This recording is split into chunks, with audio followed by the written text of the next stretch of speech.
Hello everyone, आज हम बात करेंगे सेक्शन 375 से लेकर 376 डी तक की। इस वीडियो में हम जानेंगे कि सेक्शन 375 हमें क्या बताता है, उसके आगे जो 376 जिसमें उसकी पनिशमेंट दी गई है वो क्या बताता है, उसके अंदर क्लॉज कौन से ऐड हुए ए बी सी डी ई वो क्या बताते हैं हमें। ठीक है, तो शुरू करते हैं सेक्शन 375 से। 375 कहता है a man is said to commit rape if he, एक व्यक्ति को हम कहेंगे कि उसने रेप किया है अगर वो नीचे दिए गए ए बी सी डी जो क्लॉज हैं उनके अंदर से कोई भी एक एक्ट करता है, या फिर ये एक्ट करने के बाद वो एक्ट नीचे दिए गए और जो 7 क्लॉज हैं उनके अंदर उसकी कैटेगरी के अंदर फॉल करता हो। जैसे कि ये बताता है कि ये कहते हैं if he penetrates his penis to any extent, इसमें जो नोटिस करने की बात है वो है टू एनी एक्सटेंट। ठीक है, अगर कोई अपना पेनिस पेनिट्रेट करता है किसी भी एक्सटेंट तक, वेजाइना में, माउथ में, यूरेथ्रा में, एनस में एक वुमेन के, और या फिर उसको इतना मजबूर कर देता है कि वो वुमेन को ये काम खुद करना पड़े, ये एक्ट खुद करना पड़े, तो हम कहेंगे कि उस व्यक्ति ने, उस मैन ने रेप कमिट किया है। ठीक है, बी क्लॉज कहता है इंसर्ट्स टू एनी एक्सटेंट, इसमें भी इंसर्ट करता है कुछ ऑब्जेक्ट या कोई body part other than penis. ठीक है, और वो भी किसी भी एक्सटेंट तक, even slightly into the vagina, urethra और एनस ऑफ अ वुमेन और makes her to do so with him, या फिर उसको इतना मजबूर कर देता है कि वो काम वो खुद करे उस व्यक्ति के साथ, एक्यूज्ड के साथ या फिर किसी और व्यक्ति के साथ, तो हम कहेंगे कि इसने, उस व्यक्ति ने रेप कमिट किया है। ठीक है, सी पार्ट है manipulates any part of the body of a woman so as to cause penetration into the vagina, urethra, anus or any part of the body of such woman or makes her to do so with him or any other person, or same चीज, applies his mouth to the vagina, anus, urethra of a woman or makes her to do so, mouth apply करता है कहाँ पर, vagina, anus, urethra पे किसी women के, या फिर उसको इतना मजबूर कर देता है कि उसको ये एक्ट खुद करना पड़े उस एक्यूज्ड के साथ, खुद के साथ या फिर किसी और व्यक्ति के साथ। तो ये जो एक्ट है ए बी सी डी, ये ऐसे बताते हैं कि सेक्सुअल इंटरकोर्स क्या है। ठीक है, एक हिसाब से ये सेक्सुअल इंटरकोर्स की डेफिनेशन है, बट ये इतना एक्ट जो इन्होंने बताया है ये अपने आप में रेप नहीं है। ये तब तक रेप नहीं है जब तक ये clause A B C D में से कोई भी एक क्लॉज जो नीचे दिए गए 1 2 3 4 5 6 7 क्लॉज हैं उनके अंदर फॉल ना करें, किसी भी एक के अंदर। अगर ये A B C D act अगर उसकी अगेंस्ट हर विल, उसकी विल के अगेंस्ट हैं तो ये रेप हो जाएगा। अगर उसकी कंसेंट के अगेंस्ट हैं तो भी ये रेप हो जाएगा। अगर उसकी कंसेंट ले ली लेकिन ऐसे ली है कि तुझे गोली मार दूंगा, उसके ऊपर बंदूक रखी है, ठीक है, या फिर किसी और को कि तेरे बच्चे को मार दूंगा, तेरे हस्बैंड को मार दूंगा, ऐसे उसके नियर एंड डियर की मौत का या फिर उनको हर्ट पहुंचाने का अगर भय दे के उसकी कंसेंट ले ली जाती है तो वो भी, और इस A B C D act करने के लिए और एक्ट हो जाता है तो वो रेप कमिट हो जाएगा। फोर्थ पार्ट कहता है with her consent when the man knows that he is not her husband and her consent is given under the belief that he is her husband। ठीक है, इसमें बताता है कि जब भी किसी वुमेन की कंसेंट इस प्रकार से ली जाती है, उसको ये भ्रम में रख के कि मैं तेरा हस्बैंड हूँ। ये क्लॉज एक्चुअली इसलिए है क्योंकि जैसे जो पर्दा करती हैं, जो मतलब घूंघट करती हैं वुमेन्स, उनके लिए जो रूरल एरिया में पहले ये होता था कि मतलब मान्यताएं होती थी कि अपने पति का मुंह भी नहीं देखते, ये वो अरेंज मैरिज होती थी, तो इसीलिए भी ये कहा जाता है।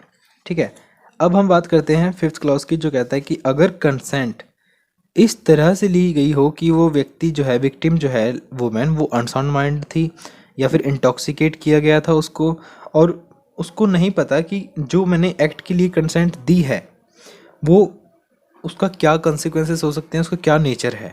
ठीक है, तो वो कंसेंट नहीं मानी जाएगी, और फिर ये ए बी सी डी में से कोई भी अगर एक्ट होता है तो वो रेप कमिट हो जाएगा। विद और without her consent when she is under 18, अगर वो 18 साल से कम की उम्र की है महिला तो बेशक वो अपनी कंसेंट दे या वह अपनी कंसेंट ना दे, उसे हम रेप कहेंगे अगर ए बी सी डी में से कोई भी एक्ट फॉल करता है तो। और when she is unable to communicate consent, वो जब अपनी कंसेंट देने के लिए एबल ही ना हो, ठीक है। अब जो हम इसमें बात करेंगे, पॉइंट टू बी डिस्कस है, वो है एक्सटेंट ऑफ पेनिट्रेशन, कि कितने एक्सटेंट तक पेनिट्रेट किया जाएगा तब रेप कहेंगे, या फिर अगेंस्ट हर विल में या कंसेंट में क्या फ़र्क है, या फिर कंसेंट या सबमिशन का क्या अंतर है, ठीक है। इसके जो मेन इंग्रेडिएंट्स हैं सेक्शन के, रेप होने के लिए सबसे ज़्यादा ज़रूरी है कि सेक्सुअल इंटरकोर्स होना चाहिए किसी वुमेन के साथ मैन का, ठीक है। फिर सेक्सुअल इंटरकोर्स जो है वो भी इन नीचे दिए गए किसी फॉलोइंग सर्कमस्टांसेस में फॉल करता हो, जो कि against her will, consent is not present. अगर कंसेंट ली जाती है तो वो फियर ऑफ डेथ या हर्ट से ली जाती है, उसका हर्ट, उसकी डेथ, या फिर विक्टिम की खुद की डेथ, या किसी और की डेथ जो उसके नियर एंड डियर हैं, ठीक है। या फिर consent given by the reason of unsound mindness और इंटॉक्सिकेशन, ठीक है। या फिर कंसेंट इस मिसकंसेप्शन में ली जाती है कि जो उसके साथ रेप कमिट कर रहा है वो उसका हस्बैंड है, या फिर with a women under of 18 years of age with और विदाउट कंसेंट, ठीक है। 18 साल से कम उम्र की महिला, उसकी एज हो या ना हो, मतलब उसकी कंसेंट हो या ना हो, ठीक है।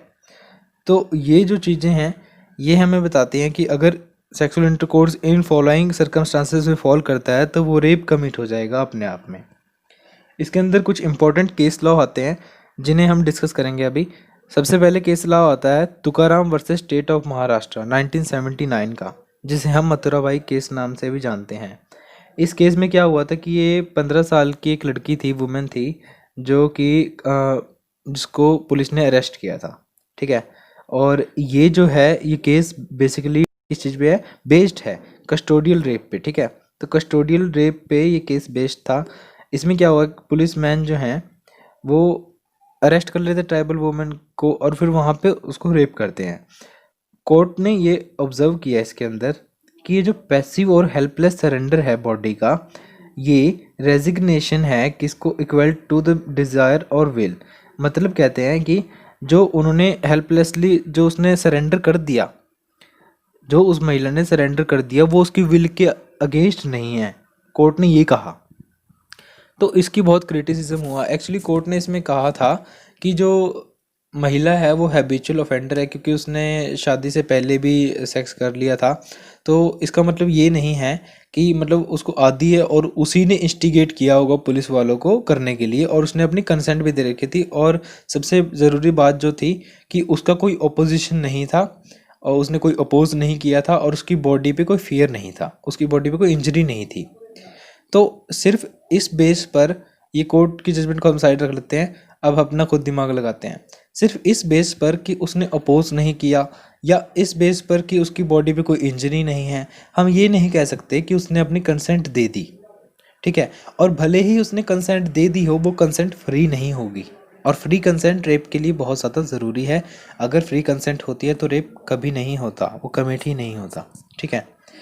तो इस इफेक्ट को ख़त्म करने के लिए, सुप्रीम कोर्ट की जजमेंट के इफेक्ट को ख़त्म करने के लिए आईपीसी में और इंडियन एविडेंस एक्ट में बहुत सारी एक्सटेंसिव ज़रूरी अमेंडमेंट की गई। जैसे कि सेक्शन 376A से लेकर 376D तक ऐड किया गया आईपीसी के अंदर, ठीक है। इसके बाद एक केस आता है Ghanshyam Mishra versus state of 1957 का केस है। इसमें बताया गया कि it was held that penetration is sufficient to constitute sexual intercourse, the depth of penetration is immaterial। किस हिसाब से कितना पेनिट्रेट किया जा रहा है वो मैटर नहीं करता। Even slightly penetration amounts to rape. अगर हल्का सा भी पेनिट्रेट किया गया है कोई ऑब्जेक्ट, कोई पार्ट ऑफ द बॉडी और पेनिस, तो रेप कहा जाएगा, ठीक है। एक्सप्लेनेशन ऑफ इंग्रेडिएंट्स, इसमें क्या बताया गया कि सेक्सुअल इंटरकोर्स क्या होता है। सेक्सुअल इंटरकोर्स हमने ABCD जो अभी पढ़े वो होता है, और रेप होने के लिए सेक्सुअल इंटरकोर्स होना बहुत ज़्यादा ज़रूरी है। To constitute the offence of rape sexual intercourse is necessary. तो Sakshi versus union of India का बहुत इंपॉर्टेंट केस आता है। साक्षी जो है एक NGO है, इसने एक पिटीशन डाली सुप्रीम कोर्ट में। इसने कहा कि हर प्रकार के फोर्सेबल पेनिट्रेशन को रेप के अंडर कंक्लूड करना चाहिए। इस डेफिनेशन से पहले सिर्फ वेजाइनल और जो वेजाइनल पेनिट्रेशन है उसी को कंसिडर करते थे, लेकिन कोर्ट ने कहा कि इस डेफिनेशन को हम चेंज तो नहीं कर सकते, लेकिन पार्लियामेंट जो है ये सीरियस इशू है और पार्लियामेंट को इस प्रॉब्लम के बारे में सोचना चाहिए। तो पार्लियामेंट ने ये नई डेफिनेशन बनाई, ठीक है, इस केस के बाद। अब बात आती है अगेंस्ट हर विल की। अगेंस्ट हर विल का मतलब होता है कि means that if the sexual intercourse was done with a women against her will, अगर सेक्सुअल इंटरकोर्स वुमेन की इच्छा शक्ति विल के अगेंस्ट किया जाए तो वो रेप होता है। The act which is done under section 375 the element of active opposition is absent. Active opposition against her will में ऐसा हो सकता है कि उसने अपनी कंसेंट दे दी हो, लेकिन उस कंसेंट को हम कंसेंट नहीं कह सकते क्योंकि वो फ्री कंसेंट नहीं है, पहली बात तो ये है। लेकिन फिर भी अगर उसने फियर में आके हर्ट के डर से कोई कंसेंट दे भी दी, लेकिन फिर भी वो जो एक्ट है और उसने अपोज नहीं किया, तो हो सकता है कि वो अगेंस्ट हर विल हो, ठीक है। तो इसमें क्या है कि सेक्सुअल इंटरकोर्स हो रहा है वुमेन के साथ जो सो रही है, ठीक है, या फिर इंटॉक्सिकेटेड है, तो वो अपोज नहीं कर रही और उसकी कंसेंट नहीं है। क्योंकि अब अगर कोर्ट का माने, जो तुकाराम वर्सेस स्टेट वाले में डिसीजन आया था, अगर उस केस को यहाँ पर डील करके देखें तो इस हिसाब से तो यहाँ पर कोई रेप ही नहीं हुआ। क्यों? क्योंकि वहाँ पर ना तो बॉडी पे इंजरी मिलेगी, ना बॉडी ने कोई ओपोजिशन किया, उस बॉडी ने, विक्टिम की बॉडी ने, तो इस हिसाब से तो फिर सेक्सुअल इंटरकोर्स हो भी गया और रेप भी नहीं हुआ। तो ऐसे इसलिए इसको बहुत ज़्यादा क्रिटिसाइज़ किया गया था और यहाँ पर बताया गया कि अगर स्लीपिंग वुमेन के साथ सेक्सुअल इंटरकोर्स होता है तो वो भी अमाउंट टू रेप होता है, वेदर वो एक्टिव ओपोजिशन करे या ना करे, ठीक है। अगेंस्ट हर विल और विदाउट हर कंसेंट में फ़र्क है, थोड़ा फ़र्क है लेकिन फ़र्क है। उसने कहा कि हर एक्ट जो अगेंस्ट एक वुमेन की विल के किया जाता है वो ज़रूरी, वो ये माना जाता है कि वो उसकी कंसेंट के विरुद्ध किया गया है, लेकिन जो उसकी कंसेंट के विरुद्ध किया जाए ये ज़रूरी नहीं कि वो उसके अगेंस्ट के विल, उसके विल के अगेंस्ट किया गया जाए, ठीक है। Vice versa is not true. तो टू हमें बताता है कि two second ingredients without consent, without her consent, अगर कोई व्यक्ति सेक्सुअली इंटरकोर्स करता है किसी वुमेन के साथ उसकी कंसेंट के बिना तो वो रेप हो जाता है। अब बात आती है कि कंसेंट मीन्स फ्री कंसेंट। अब जो कंसेंट है वो फ्री कंसेंट होनी चाहिए, वो किसी फ्रॉड के द्वारा ना ली जाए, मिसकंसेप्शन के द्वारा ना ली जाए, ठीक है। अब आता है केस, आता है इसमें आर वर्सेस फिलिम का। 14 साल की एक लड़की होती है जो डॉक्टर के पास जाती है प्रोफेशनल एडवाइस लेने के लिए। जो डॉक्टर है वो उसको ट्रीट करता है मेडिकली और उसको ये कहता है कि आप मेरे साथ सेक्सुअल इंटरकोर्स करो, और उसको कर भी लेता है, ठीक है। और ये कहता है कि ये जो है ये एक पार्ट है ट्रीटमेंट का, जिससे कि आपकी वोकल कॉर्ड और भी साफ़ हो जाएंगी, आप बहुत अच्छे से गाया करोगे। तो उस लड़की को ये लगा कि हाँ ये शायद ये मेडिकली ट्रीटमेंट है, उसने रेजिस्ट नहीं किया। अब उसने अपनी कंसेंट दी मिसकंसेप्शन के अंदर, ठीक है। तो जो डॉक्टर है वो गिल्टी हुआ रेप के लिए, क्योंकि जो सेक्सुअल इंटरकोर्स था वो उसकी कंसेंट के बिना था, फ्री कंसेंट के बिना था, ठीक है। अब बात आती है थर्ड की, जो consent by fear of death और हर्ट। क्लॉज 3 हमें बताता है कि states that when the consent of a woman was obtained under fear by putting a woman और any person in who is interested in fear of death और hurt is not consent the act amounts to rape. अगर किसी व्यक्ति का भय देकर कि या तो हाँ कर दे सेक्सुअल इंटरकोर्स के लिए, कंसेंट दे दे, अदरवाइज मैं तुझे मार दूंगा, या फिर तुझे हर्ट कर दूंगा बहुत ज़्यादा, या फिर तेरे बच्चे को मार दूंगा, मतलब जो उसको बहुत प्यारा है, जिसकी जान की वो बहुत सलामती चाहती है, अगर ऐसे व्यक्ति को वो मतलब ऐसे क्या उसको ब्लैकमेल कर रहा है हिसाब से कि चाहे तो हाँ कर दे या तो हाँ कर दे, नहीं मैं इसको मार दूंगा, तो वो क्लॉज 3 के अंदर फॉल करता है। और ऐसे अगर रेप किया जाता है तो वो भी रेप की कैटेगरी में फॉल करेगा और पनिशेबल होगा 376 में। कंसेंट ऑब्टेन बाय फ्रॉड और under misconception of the fact और due to unsoundness of mind.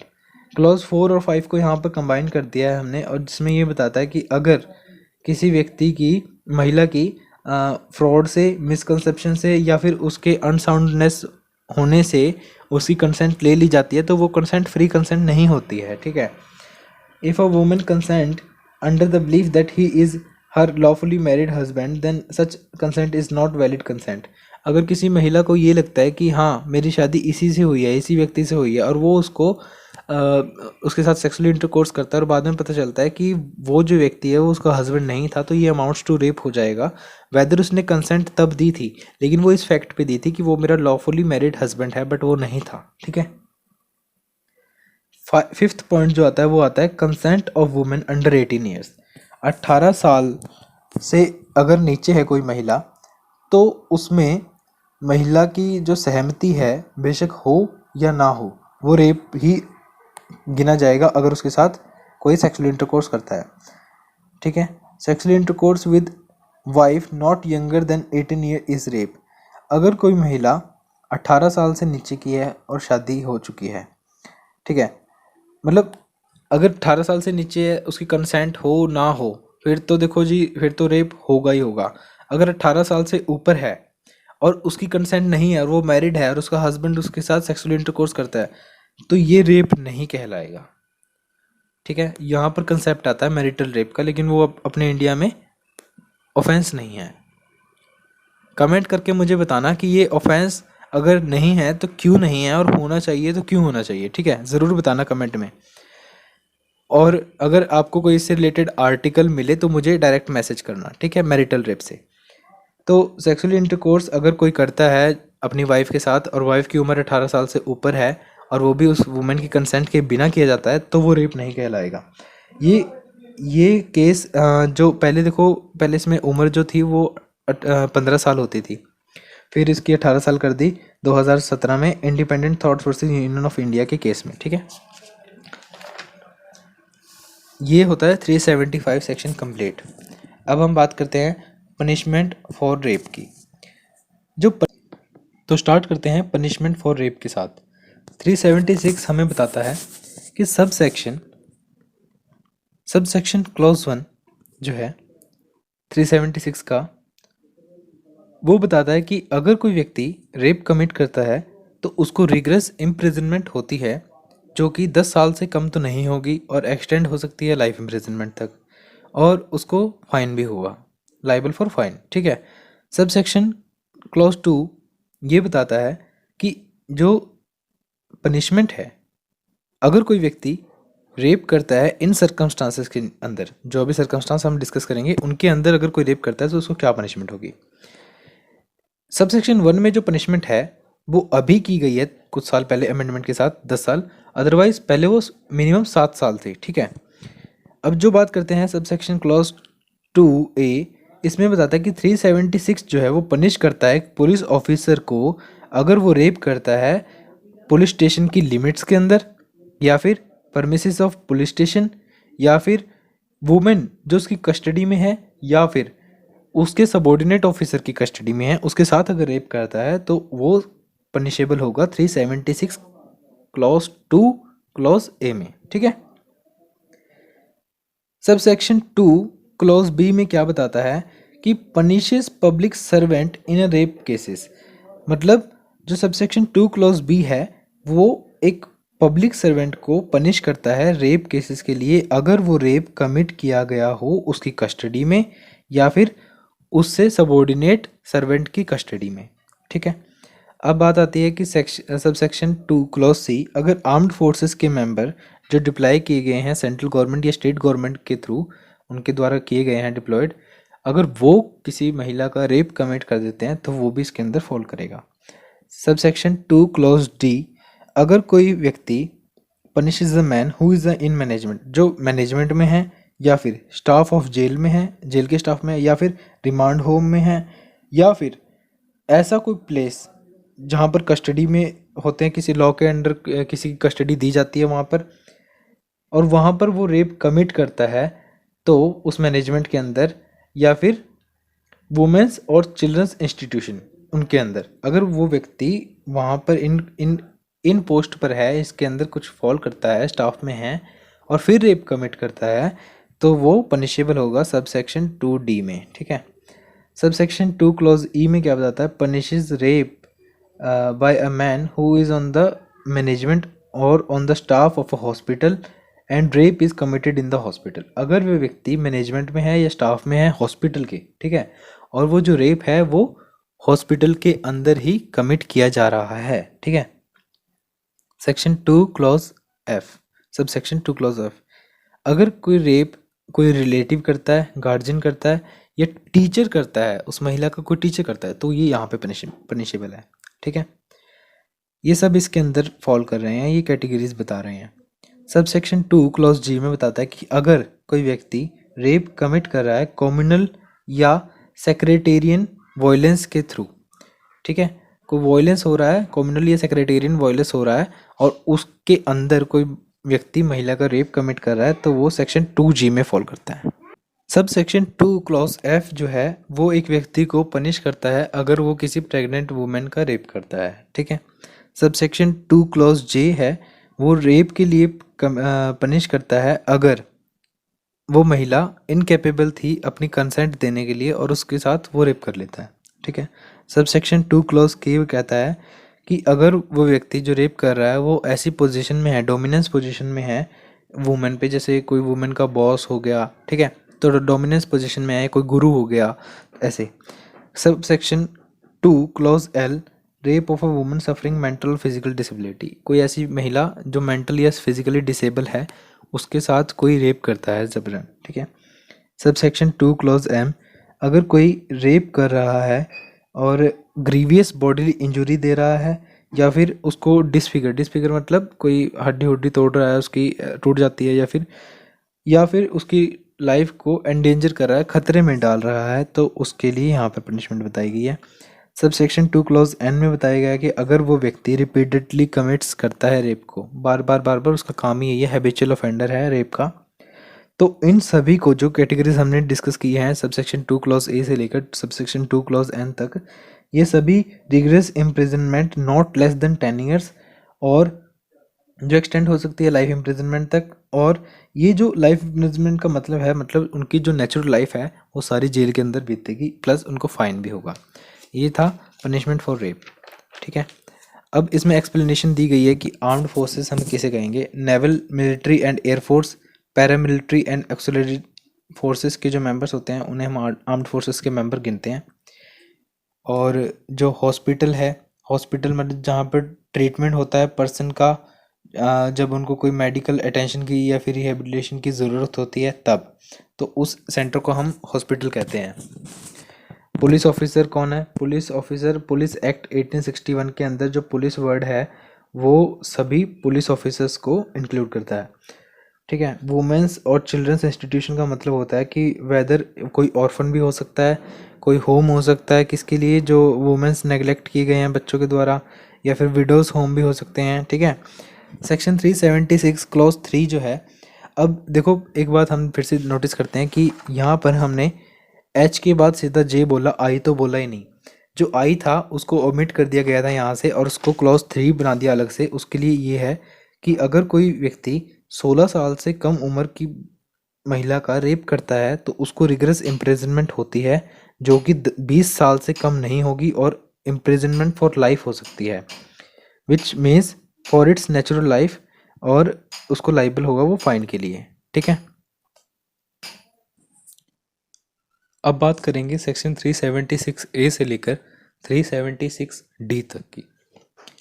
Section 376A हमें बताता है कि अगर कोई व्यक्ति रेप करता है और उसका जो रिजल्ट है वो डेथ में हो जाता है, और उसको या फिर वो ऐसी इंजरी कर देता है जिससे कि वो जो विक्टिम है, महिला है, वो प्रेसिस्टेंट वेजिटेटिव स्टेट में चली जाती है, तब हम कहेंगे कि इस 376A एक्टिव हो जाता है। तो इस सेक्शन में बताया गया है कि जब कोई व्यक्ति जो ऑफेंस पनिशेबल है अंडर सब सेक्शन क्लॉज 1 और सब सेक्शन क्लॉज 2 में, जो हमने अभी कैटेगरीज बताई और जो रेप की बताई थी 375 में, अगर कोई ऐसे एक्ट करता है और उसका क्या होता है कि लास्ट में उससे कोई ऐसी इंजरी हो जाती है जिससे कि महिला की डेथ हो जाती है, या फिर वो महिला कोई ऐसी प्रेसिस्टेंट वेजिटेटिव स्टेट जहाँ पर जो दिमाग है वो मतलब ऐसे दिखाता है कि मतलब वो बस जिंदा तो है बट कोई रिस्पॉन्स नहीं देता है, पूरी बॉडी जैसे कोमा में कहते चले गया वो वाला, ठीक है, shall be punished with rigorous imprisonment not less than 20 years, 20 साल से कम तक की जो कड़ी इम्प्रिजनमेंट है वो तो उससे कम तो होगी नहीं, और जो एक्सटेंड हो सकती है वो हो सकती है लाइफ इम्प्रिजनमेंट तक, या फिर फांसी की सज़ा भी हो सकती है, डेथ पनिशमेंट भी हो सकती है। सेक्शन 376B, देखो ये जो हम बात कर रहे हैं ये ऐड हुए थे कब, तुकाराम वाले केस के बाद, ठीक है। तुकाराम वाले केस के बाद सुप्रीम कोर्ट के उस वर्डिक्ट को नलीफाई करने के लिए पार्लियामेंट ने ये क्लॉज ऐड किए थे। सेक्शन 376B में हमें बताया जाता है कि अगर कोई हस्बैंड अपनी वाइफ के साथ इंटरकोर्स करता है, सेक्सुअल इंटरकोर्स करता है, तो वो भी रेप हो सकता है, बट कंडीशन ये है कि वो जो लीगल सेपरेशन हुआ हो उनका। Whoever has sexual intercourse with his own wife, living separately, जो अलग रह रही है उससे, without her consent, उसकी consent के बिना, he shall be punished with imprisonment above 2 years but below 7 years, कम से कम 2 साल की और ज़्यादा से ज़्यादा 7 साल की, और फाइन के लिए भी लाइबल होगा। तो अगर क्वेश्चन अराइज होता है कि कब एक हस्बैंड अपनी वाइफ के साथ सेक्सुअल इंटरकोर्स करने पर रेप के लिए लाइबल हो सकता है, तो वो होगा 376B में। ठीक है, सेक्सुअल इंटरकोर्स जो हम वर्ड यूज़ कर रहे हैं इसके अंदर मतलब वही है क्लॉज ए से लेकर बी तक, सॉरी डी तक, 375 में जो हमने बात की है। ठीक है, सेक्शन 376C की अगर बात करें तो वो बताता है कि sexual intercourse by a person in authority, जो व्यक्ति अथॉरिटी में है, whoever is a public servant और सुपरिटेंडेंट और manager of a jail, remand home और अदर प्लेस और कस्टडी और in the management of a hospital और इन अथॉरिटी और फिड्यूशियरी रिलेशनशिप। फिड्यूशियरी रिलेशनशिप होता है जो अटॉर्नी और, जैसे कि फॉर एग्जांपल है, ये सिर्फ यही नहीं होते और भी होते हैं, जैसे कि एडवोकेट का और उसके क्लाइंट का होता है। ठीक है, अब्यूजेस हिज पोजीशन, वो अपनी पोजीशन को अब्यूज़ करते हैं इस चीज़ के लिए, इंड्यूस करने के लिए या फिर सड्यूस करने के लिए, उन सेक्सुअल इंटरकोर्स करने के लिए। तो ये जो एक्ट है ये ऑफेंस, रेप का ऑफेंस नहीं होगा, ये रेप नहीं कंस्टिट्यूट किया जाएगा, माना जाएगा, लेकिन इसके लिए पनिशमेंट होगी, रिग्रेस पनिशमेंट होगी, जो कि 5 साल से लेकर 10 साल तक की हो सकती है और उसको फाइन भी होगा। अब इसमें क्या है कि ए जो है वो सुपरिटेंडेंट है एक गर्ल्स हॉस्टल का। ठीक है, वहाँ पर वो किसी लड़की के साथ रेप करता है, किसी महिला के साथ रेप करता है हॉस्टल के अंदर, उसकी कंसेंट के साथ हो बेशक, तो ये अब रेप नहीं कहलाएगा क्योंकि he will be liable under this section. ठीक है, सेक्शन 376D जो है वो बात करता है गैंग रेप की। इसके अंदर 2 क्लॉज और बनते हैं, सेक्शन 376DA और 376DB। ठीक है, तो 376D की बात करते हैं जो गैंग रेप की बात करता है।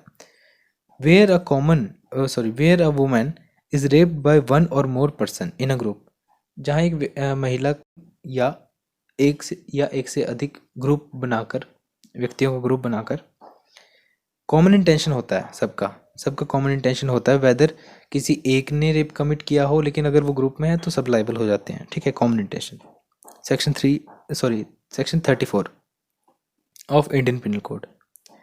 तो every person of group shall be deemed to have committed the offence of rape. ठीक है, then they shall be liable for rigorous imprisonment not less than 20 years and which may extend to person natural life, मतलब कम से कम 20 साल की, ज़्यादा से ज़्यादा लाइफ इम्प्रिजनमेंट भी हो सकती है। ठीक है, 20 साल से नीचे तो होगी नहीं, 20 साल से ऊपर और लाइफ इम्प्रिजनमेंट भी हो सकती है। लाइफ इम्प्रिजनमेंट का मतलब वो जो उसकी नेचुरल लाइफ है सारी की सारी वो जेल में ही जाएगी, और उसको फाइन भी हो सकता है, और जो फाइन होगा वो विक्टिम को पेड होगा। ठीक है, 376DA की बात करें तो इसमें पनिशमेंट दी गई है, गैंग रेप अगर कोई करता है जो 16 साल की लड़की महिला उसके साथ, 16 साल से कम उम्र की महिला के साथ अगर कोई गैंग रेप करता है तो उसकी पनिशमेंट दी गई है 376DA में। इसमें बताया गया है कि व्यक्ति को इम्प्रिजनमेंट फॉर लाइफ हो सकती है, जिसका मतलब है कि उस व्यक्ति की सारी नेचुरल लाइफ जेल के अंदर। ठीक है, और साथ में फाइन। फिर है सेक्शन 376DB, इसका मतलब है punishment for gang rape on a women under 12 years of age. अगर 12 साल की महिला के साथ, लड़की के साथ, उससे नीचे की 12 साल से नीचे की लड़की के साथ कोई गैंग रेप करता है तो उसकी क्या पनिशमेंट रहेगी? उसकी पनिशमेंट रहेगी इम्प्रिजनमेंट फॉर लाइफ, जिसमें कि नेचुरल लाइफ वाला कंसेप्ट आ जाएगा कि नेचुरल लाइफ तक वो जेल में रहेगा, एंड विद फाइन और विद डेथ, उसको फांसी भी हो सकती है। सेक्शन 376E जो है वो हमें बताता है कि पनिशमेंट फॉर रिपीटेड ऑफेंडर, जो बार बार जो हैबिचुअल ऑफेंडर हैं ये काम करने के, उनके लिए क्या पनिशमेंट है। whoever previously convicted of an offense punishable under section 376 और section 376A और section 376AB और section 376D और section 376DA और section 376DB and is subsequently punished with imprisonment for life with death।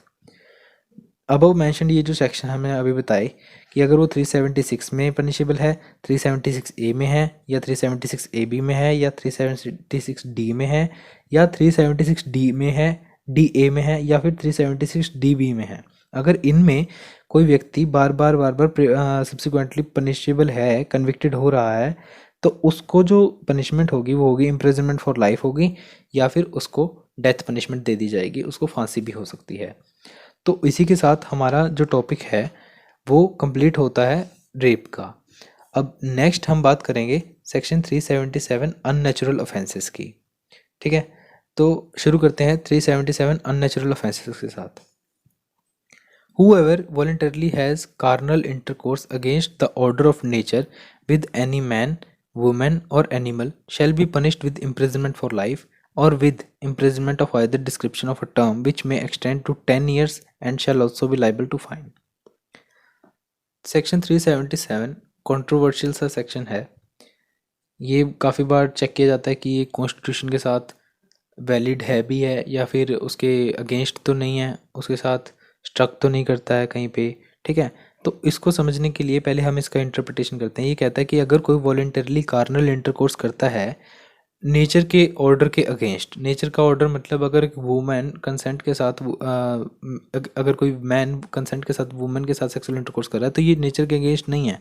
ठीक है, बट अगर कोई मैन उसकी कंसेंट के साथ मैन के साथ ही सेक्सुअल इंटरकोर्स कर रहा है, या फिर कोई वुमेन वुमेन के साथ कर रही है, या मैन एनिमल के साथ कर रहा है, या फिर वुमेन एनिमल के साथ कर रही है, तो ये जो नेचर है सेक्सुअल इंटरकोर्स का ये नेचर के अगेंस्ट है, ऑर्डर जो है ये नेचर के अगेंस्ट है। ठीक है, तो कोई अगर ऐसा एक्ट करता है तो इसको इम्प्रिजनमेंट फॉर लाइफ भी हो सकती थी, या फिर imprisonment for either description of term which में एक्सटेंड टू 10 ईयर्स, 10 ईयर्स तक एक्सटेंड हो सकती थी, या फिर उसको लाइबल वो होता था फाइन के लिए। ठीक है, तो ये इसकी पनिशमेंट थी। लेकिन इसके अंदर 3 मेजर केसेस हुए। पहला केस हुआ नाज foundation versus government of NCT of Delhi 2009 का केस।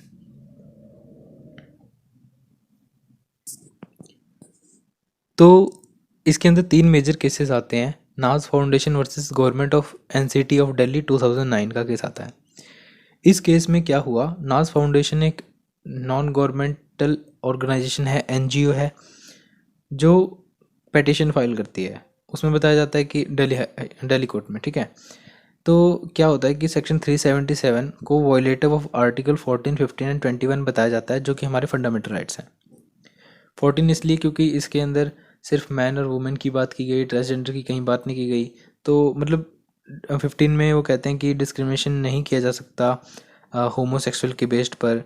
21 में कहा जाता है कि अगर कोई डिग्निटी के साथ नहीं रह रहा तो वो आर्टिकल 21 का इन्फ्रिजमेंट है, या कोई प्राइवेसी अगर हेल्थ की बात की जाए तो वहाँ पर भी इस सेक्शन के अकॉर्डिंग इन्फ्रिजमेंट होता था। तो उन्होंने कहा कि अंडर आर्टिकल 15 कहीं पे भी सेक्स जो है उसके बेसिस पे डिस्क्रिमिनेशन अलाउड नहीं है। और सेक्स का मतलब सिर्फ बायोलॉजिकल टर्म से नहीं है कि मतलब मेल फीमेल, ऐसा नहीं है। ये इंक्लूड करता है ट्रांसजेंडर्स, स्ट्रेट, गेज, इनको भी इंक्लूड करता है। ठीक है, तो और आर्टिकल 21 तो हमारे पास राइट टू हेल्थ है ही। अगर ये कोई ऐसा एक्ट करते हैं तो ये बताते नहीं हैं बाहर, तो जिससे कि इनका राइट टू हेल्थ भी इन्फ्रिजमेंट होता है कहीं ना कहीं। तो कोर्ट ने ये कहा कि जो प्रोविज़न है 377 का वो कंटिन्यू करेगा अगर नॉन कंसेंसुअल सेक्स इंटरकोर्स होता है माइनर्स के साथ, एनिमल्स के साथ, वो वाला पार्ट। अगर कोई आदमी एनिमल के साथ कर रहा है, कोई वुमेन एनिमल के साथ कर रही है, या फिर माइनर के साथ कर रहे हैं, तो अननेचुरल ऑफेंस है जो। तो ये जो पार्ट है, ये वाला पार्ट इसके अंदर पनिशेबल रहेगा। बट 377 को उन्होंने स्ट्रक कर दिया होली, और ये कहा कि जो अनकॉन्स्टिट्यूशनल है कौन सा पार्ट, जो पार्ट क्रिमिनलाइज करता था कंसेशनल सेक्स को, जो कंसेंट के साथ किया जा रहा था, आदमी और आदमी के बीच में प्राइवेट एक्ट था, उसको भी इस सेक्शन ने क्रिमिनलाइज कर रखा था। तो उसको डिसक्रिमिनलाइज किया हाई कोर्ट ने, दिल्ली हाई कोर्ट ने। ठीक है, तो इसके बाद केस आता है सुरेश कुमार कौशल वर्सेस नाज फाउंडेशन 2013 का केस है।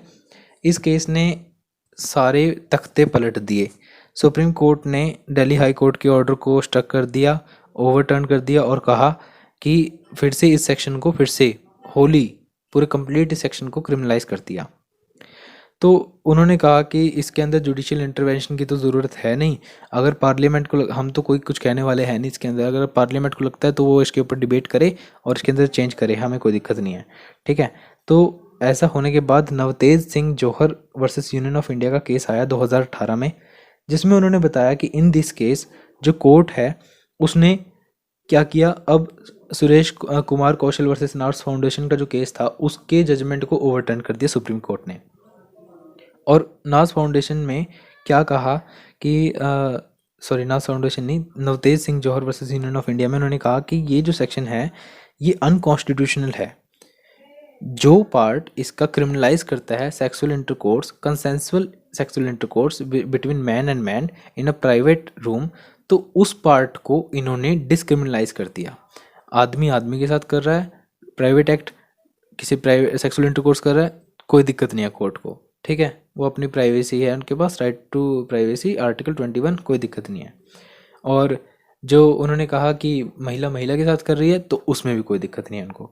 जो अदर पोर्शन रहा रिलेटिंग सेक्स विद माइनर, अगर माइनर्स के साथ किया जा रहा है, या फिर नॉन कंसेंसुअल सेक्स है, जो मतलब अगर कोई आदमी महिला के सॉरी एनिमल के साथ कर रहा है या फिर कोई महिला एनिमल के साथ कर रही है, तो ये जो पार्ट है ये पनिशेबल रहेगा इस सेक्शन 377 के अंदर।